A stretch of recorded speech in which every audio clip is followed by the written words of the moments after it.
The man walked out the back door and never came back. But his car never moved. He paid cash for gas. He didn't pump, said nothing, just walked out the back. The back door clicked shut. Silence. Karen waited, but he didn't return. I saw his car pull in. Nobody else was inside it.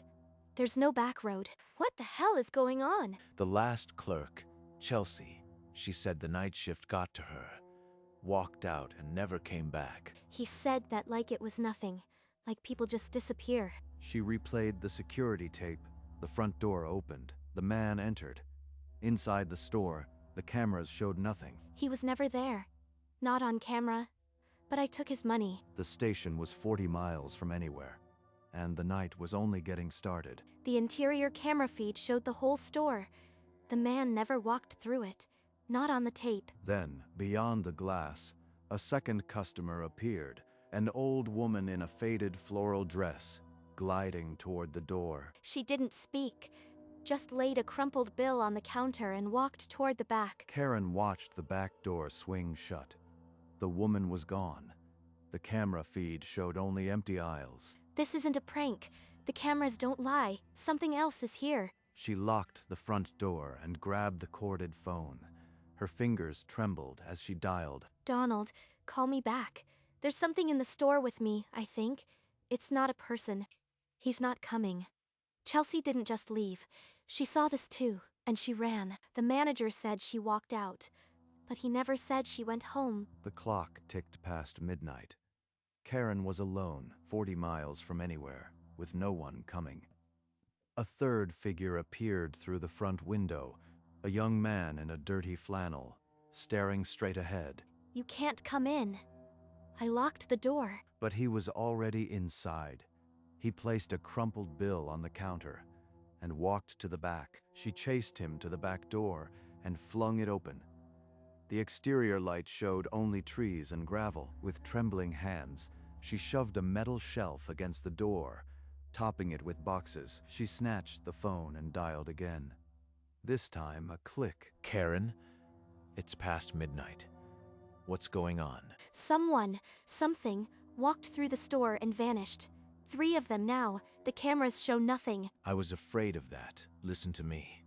Do not open the back door. Stay in the office until morning. He knew. He knew all along. And he never warned me. What is happening, Donald? What are these things? It happens once a year, always tonight. They come, they pay, and they leave. The last clerk, Chelsea Morgan, she left after her shift that night. Didn't even collect her check. So Chelsea didn't just quit. She fled. She saw this too, and it broke her. Just stay in the office. Lock the door. Don't open it for anything. If you leave, you'll be fine. Fine?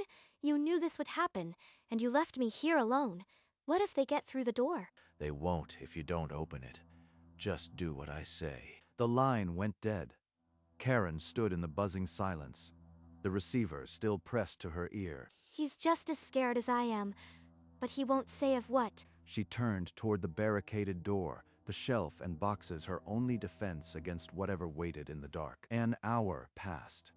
Then another figure emerged from the dark woods, a woman in a hooded jacket, face hidden. Stop! You can't come in here. But the woman was already inside. She placed a crumpled bill on the counter and turned toward the back. Karen sprinted ahead and stood against the barricade, arms spread wide. But the woman walked straight toward her and then through her as if Karen were made of smoke. She vanished before the barricade. She passed right through me. I felt nothing but cold. On the security monitor, she saw herself, alone, flailing at empty air. The woman had never been on camera. They're not ghosts.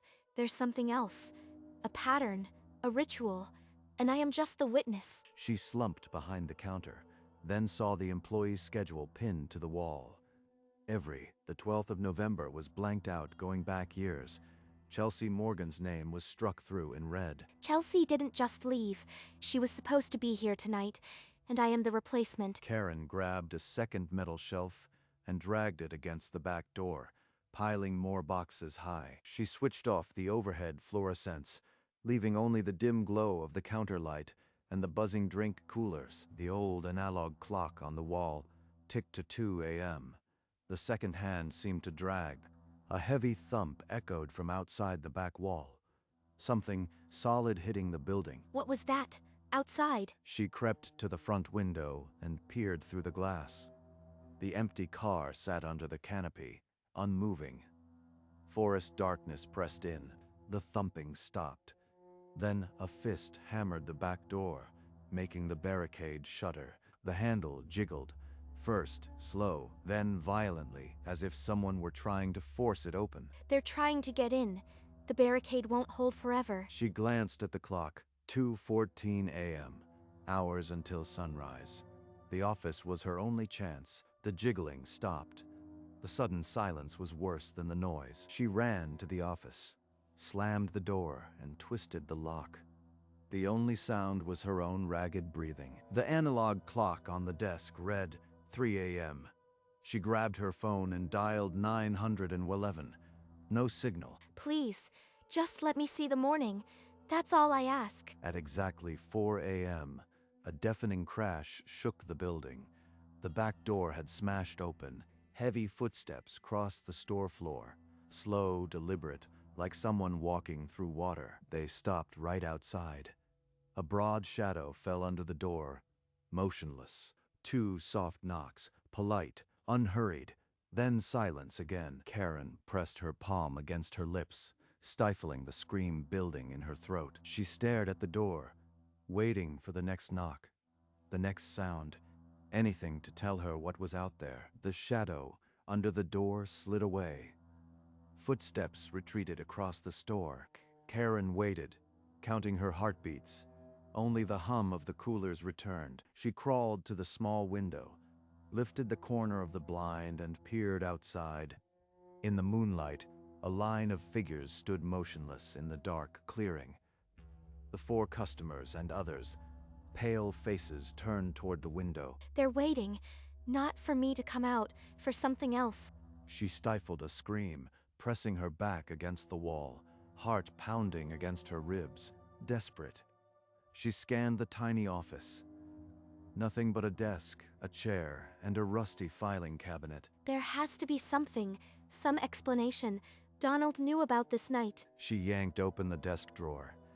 Inside, beneath old invoices, lay a thick leather-bound logbook.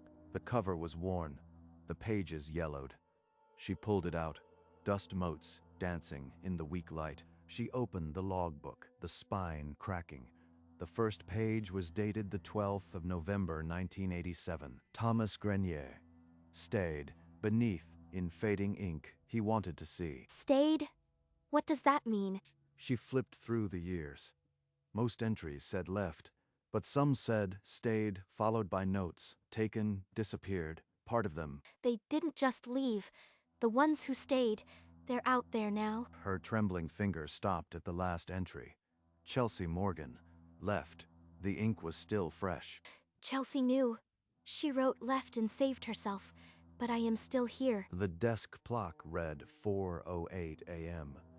Outside the window, the silent figures hadn't moved. Karen understood. Her name had to go in the book. One word would seal everything. She grabbed a pen from the desk, her hand shaking, and laid the point against the yellowed page. With a final breath, she scrawled across the page, Karen Shaw, left, through the window. The line of figures turned and walked into the forest, dissolving into the dark. The back door swung shut with a low thud, and the sound of footsteps faded into nothing. It's over. I chose left, and they let me go. The clock on the desk showed 4:30 a.m. She didn't move, listening for any sound beyond the door. She stayed crouched in the office, her back against the wall, eyes fixed on the window. The first gray light of dawn crept over the canopy, painting the trees in pale orange. Sunrise. I made it through the night. She didn't open the door. Not yet. She waited until the sun was fully above the horizon. But something told her whatever had happened here wasn't truly finished. Karen waited until the sun was fully up. Then, she pulled the office door open a crack, morning light slicing the dim room. She stepped through the store. The back door was shut, the scattered shelf and boxes the only sign anything had happened. Everything looked normal. But 4 people walked through here last night. 4 people who didn't exist on camera. She crossed to the counter. The crumpled bills that had been laying there still rested on the scuffed surface, untouched. The money is real, but the ones who left it aren't. She checked the security monitor. The footage between 11:42 p.m. and 4:14 a.m. was a churning gray static. Nothing recorded. It's like none of it happened, but the logbook proves it did. Then, outside, the crunch of tires on gravel. A familiar sedan pulled into the lot. Donald's old Ford. The manager climbed out, a pink box of donuts in his hand, and walked toward the front door with that same detached half-smile. He knew this would happen, and he still brought donuts. You knew exactly what was going to happen tonight, and you sent me in anyway. Karen, every year, it's the same. I don't control it. I just keep the logbook and make sure the station stays open. The ones who wrote stayed they chose to. They became part of whatever's out there. I can't stop that. He's not just a witness. He's the gatekeeper, feeding people to this thing. I am not playing your game.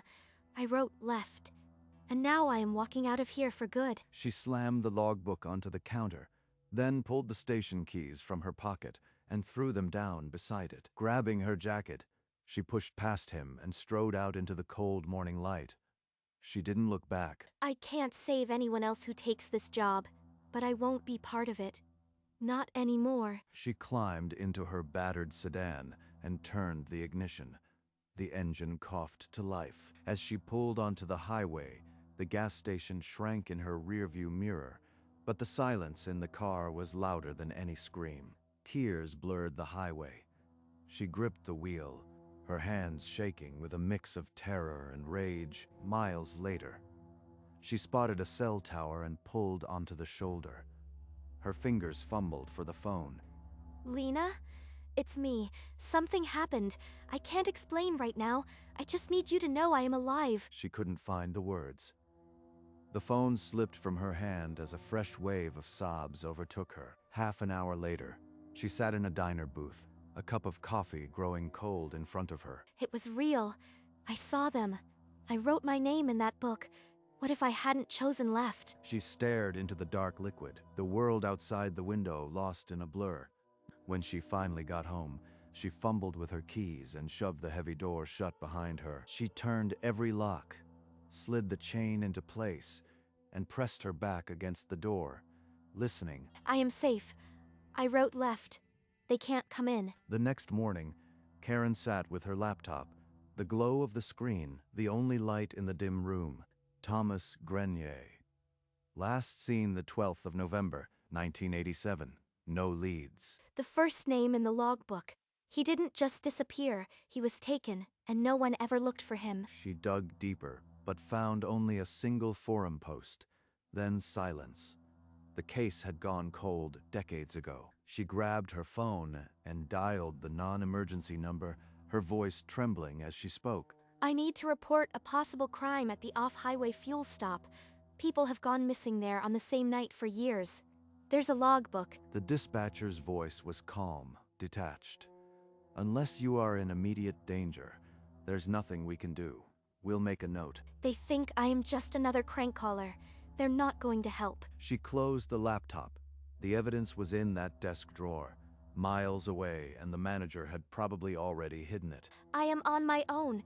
No one will stop this. At the grocery store, Karen scanned items mechanically, her eyes darting to the door each time it opened. That evening, she found an envelope in her mailbox. No stamp, no return address. Inside lay a grainy photograph of the gas station, taken from the tree line. On the back, the date, the 12th of November. Who sent this? They know where I live. She shoved the photo into the trash and double-locked her door. But that night, a shadow stood in her kitchen. She moved to a smaller apartment across town, but the shadow was already there, waiting in the hallway at 3 a.m. She marked the 12th of November on her calendar in red ink, circling it over and over until the paper nearly tore. I wrote left. I am not theirs. but they want me to remember. The shadow never moved, never spoke. It just watched, patient as the night itself. By the first week of November, Karen no longer slept. She sat up each night, waiting for the knock she knew would come. The night of the 11th of November, the clock on her nightstand glowed 11:43 p.m. Every curtain was drawn, every lock checked twice. Any moment now. They come at 4:14, but will they come for me here? At exactly 4:14 a.m., 3 soft knocks echoed through the wood of her front door. 1, 2, 3. Number. I won't open it. I wrote left. I belong to myself. The knocking stopped. Silence returned, heavier than before. The clock ticked to 4:15, then 4:16. Morning came. She unlatched the chain and pulled the door open. A single muddy footprint marked her porch mat. They were here. Right here. They wanted me to know I am still part of this. She closed the door and pressed her back against it. The footprint remained, a dark stain on the concrete. Writing left saved my life, but it didn't save my nights. It didn't save my peace. She sat in the dark one last time, waiting for a knock that no longer needed to come. They had already left their mark. She picked up her phone, scrolled to the manager's number, and set it down without dialing. Donald would only lie again. There's no undoing that logbook. She spent hours reading about cults and disappearances, but nothing fit. No ritual matched hers, so she opened an anonymous forum and typed a warning. Avoid the off-highway fuel. Stop the 12th of November. Clerks, if customers pay for nothing, write left in the desk logbook. It's the only way out. I don't know if anyone will believe it, but I have to try. She posted it and closed the laptop. The warning was out there. Maybe someone will read it. Maybe one clerk will remember and choose left. Karen scanned items, her eyes drifting to the door each time it opened, half expecting a familiar shadow. This will be my life every year. Waiting, watching. But I am still here. A year later, Karen drove the old highway again. The autumn leaves were dead, the sky a heavy gray. I shouldn't be here. It's the 12th of November again. She slowed as the station came into view. Inside, a young man stood behind the counter, pale and nervous. He's holding the logbook. He doesn't know what's coming. Her foot hovered over the brake. She could pull in, warn him, tell him to write left and run. But if I go in, he might not believe me, and they might follow me home again. She pressed the accelerator. The station shrank in her mirror, the help wanted sign a faint blur. That night, she sat in her dark apartment, watching the clock. Midnight, 1 a.m., 2 a.m. The hours crawled. No knock came, no shadow. But she didn't sleep. Maybe he's alive, maybe he wrote left, or maybe tomorrow's news will tell a different story. The next morning, Karen scanned the news online. No report of a missing clerk. The young man was either safe or part of the line. I'll never know which. I just hope he chose wisely. Another year passed. She drove to the station once more. The help wanted sign was gone. A new clerk stood behind the counter, writing in the logbook. Their writing stayed. I can see it in their posture. They don't know what that means. Stop. Don't write that. You have to write left. Who are you? The manager said, if I stay the night and write that, I get a bonus. I need this job. Karen grabbed their wrist, but the clerk shook free, calm and resolute. They pressed the pen to the page and wrote "stayed" in fresh ink. The next morning, the headline read, "Local person missing after overnight shift at remote gas station." Another name in the logbook. I couldn't stop it. I can never stop it. Karen copied the newspaper article and drove to the police station. The officer won't believe me either, but I have to try. At the precinct, she laid out the articles, the forum posts, everything. The desk sergeant listened, then closed the file. "Unless you have a body or a witness, the manager says you've been trespassing." Donald already got to them. He told them I am crazy. She left the station, the folder of evidence useless in her hands. A week later, a letter arrived. Donald's neat handwriting. Stay away from my station, Karen. You are lucky you wrote left. Don't test that luck. She stared at the letter, then at the calendar. The 12th of November was circled in red. He's protected. The logbook is hidden. I can't win. I am not a hero. I'm just someone who survived. She threw the letter in the drawer with the others and sat in the dark, waiting for the next anniversary and the next. Years later, Karen sat in a quiet kitchen, a wedding ring on her finger, a child's drawing on the fridge, but she never told them why she woke at 4:14 every the 12th of November. They think it's just a bad dream. They can never know what waits in those hours. Every year, she mailed an anonymous letter to the state police, detailing the disappearances. They were never opened. The logbook remained in that desk drawer, miles away, each the 12th of November, collecting a new name. I am not part of the line, but I'll carry them with me every year until I die. She aged. Her hair grayed. The calendar on her kitchen wall still marked the 12th of November. The circle faded, but never erased. Some nights, she dreamed of the line of figures, patient and pale. She always woke at 4:14, gasping. She never returned to the station. She never spoke to Donald again. But she knew every year a new clerk would stand where she once stood, and she would lie awake, watching the clock, waiting for the knock that never came and the sunrise that always did. She had written left. That was the only reason she was still here. The gas station still stands off the highway, 40 miles from anywhere, its fluorescent lights buzzing in the dark. The logbook waits in the desk drawer. Every the 12th of November, an unseen hand writes a new name.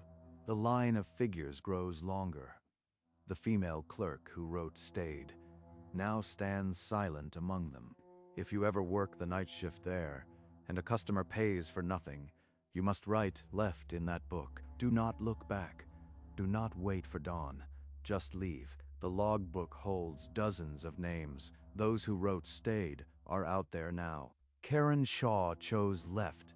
She is still alive, but she never forgot what waits in the dark. The station will wait for the next clerk, and the next, as long as the logbook remains. Remember that? Right, left, and never look back. Fade to black.